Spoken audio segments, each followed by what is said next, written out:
Antes de comenzar, quiero aclarar que esta es únicamente mi opinión personal y que además únicamente sigo lo que es el anime. Teniendo esto en cuenta, vamos a comenzar.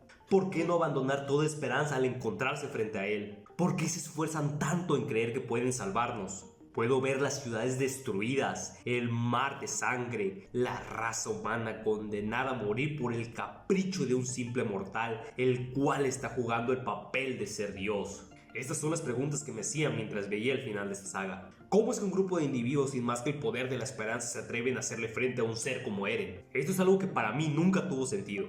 En este punto Eren tenía el poder de un dios dentro de su universo, pero aún así Armin y los demás se atrevieron a enfrentarlo. No sé si son muy valientes o muy estúpidos, y la verdad me inclino más por lo segundo. Desde antes de comenzar, esta pelea ya estaba perdida, y aún así, la única estrategia que tenían, aquella única esperanza que tenían de detener a Eren, se ve destruida en el momento que Eren captura a Armin. Entonces, estás frente al titán fundador, con un ejército de múltiples titanes, los cuales se pueden regenerar a lo que parece de forma infinita. ¿Cómo es posible que a este punto los personajes aún crean que pueden detener a Eren sin asesinarlo? No puedo creer que a este punto Pieck sea el único personaje que piense de forma lógica y aprovechó la oportunidad para intentar explotar el cuerpo de Eren. No sé qué me desesperó más, si ver a Mikasa llorando, rogando porque Pieck se detuviera, o ver a Pieck siendo empalada por un tridente justo cuando la muerte de Eren estaba a su alcance.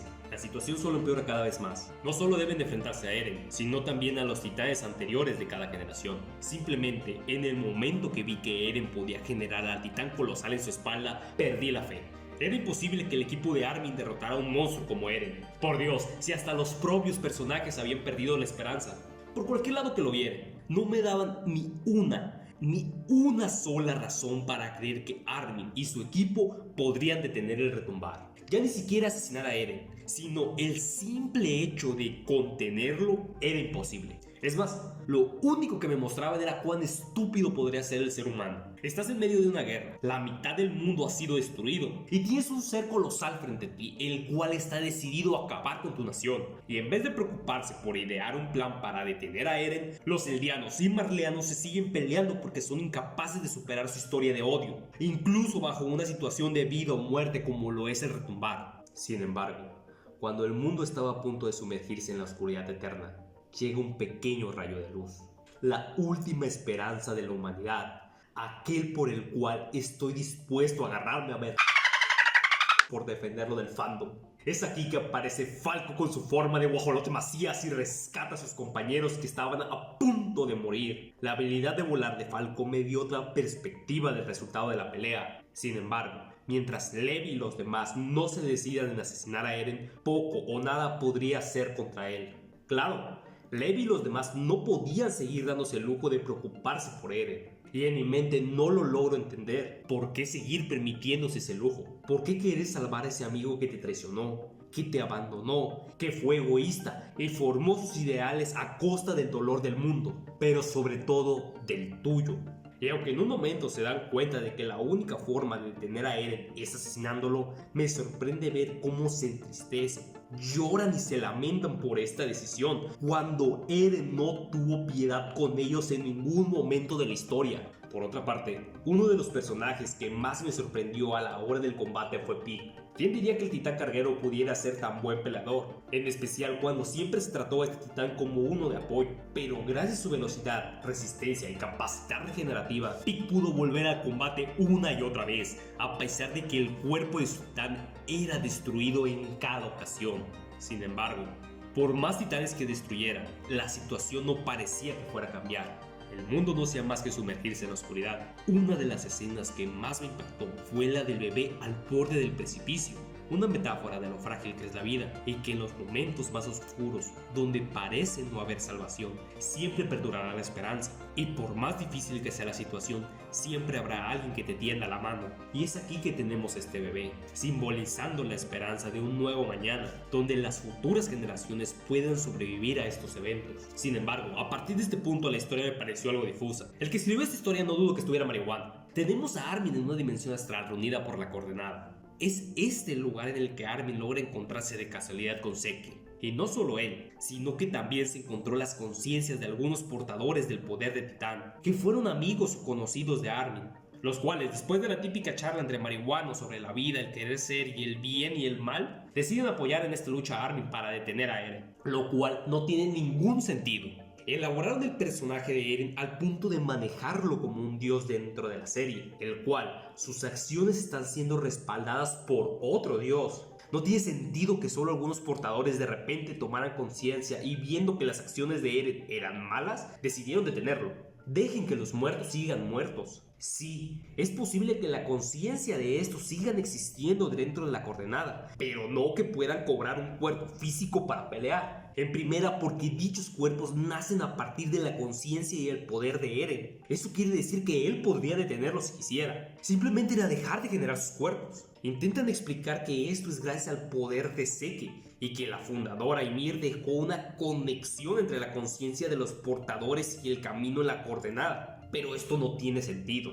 En el caso que dijéramos que Eren no puede detener la conciencia de estos portadores y por eso aparecieron en el plano físico, sería imposible que Ymir no pueda detenerlo, ya que todo el poder viene del origen de ella y de la unión con un ser extraño. ¿De qué sirve decir que Ymir dejó una conexión esperando algo como detener a Eren, si fue ella la que le dio el poder en primer lugar? Siento que quisieron hacer pasar esto como una alegoría de que Eren de alguna forma dejó un camino, una esperanza para que lo detuvieran. Eso sería lo único que me hace sentido, que en el fondo Eren o Ymir permitieron que esto pasara, lo cual me hace creer que Eren es un reverendo traicionas a tus amigos, haces una masacre, extingues a la mitad del mundo por cumplir un ideal sin sentido, por el cual asesinaste a tanta gente solo para decir que en el fondo sabías que estabas en un error y querías que te detuvieran en vez de detenerte ahí y admitir tu error. Además, en cierta forma siento que alargaron el final de mala manera. En el punto que sé que salió del cuerpo de Eren y fue decapitado por Levi,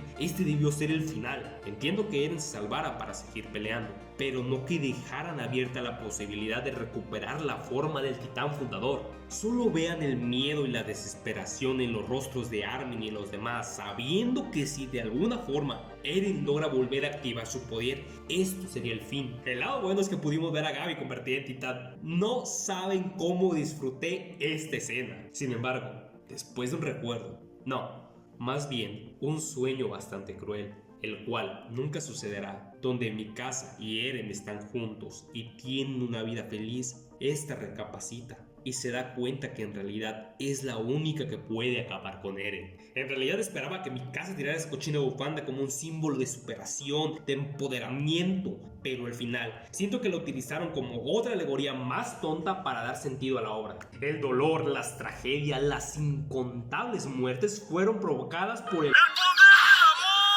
Resulta que todo este tiempo Ymir aguantó un borracho, golpeador y abusivo porque estaba enamorada. En fin, el final de Shingeki en lo personal fue algo decepcionante. Entre las incongruencias de Eren al querer ser recordado y después olvidado, el no quiero que estés conmigo pero tampoco quiero que estés con alguien más, y terminar con un date cuenta amiga por parte de Mikasa a Ymir por hacer su berrinche en forma de masacre, por un pinche borracho inútil que se murió y fue rey hace 2000 años, hicieron que casi no disfrutara el momento en el que por fin cortaran la cabeza a Eren. ¿Qué? Dije casi.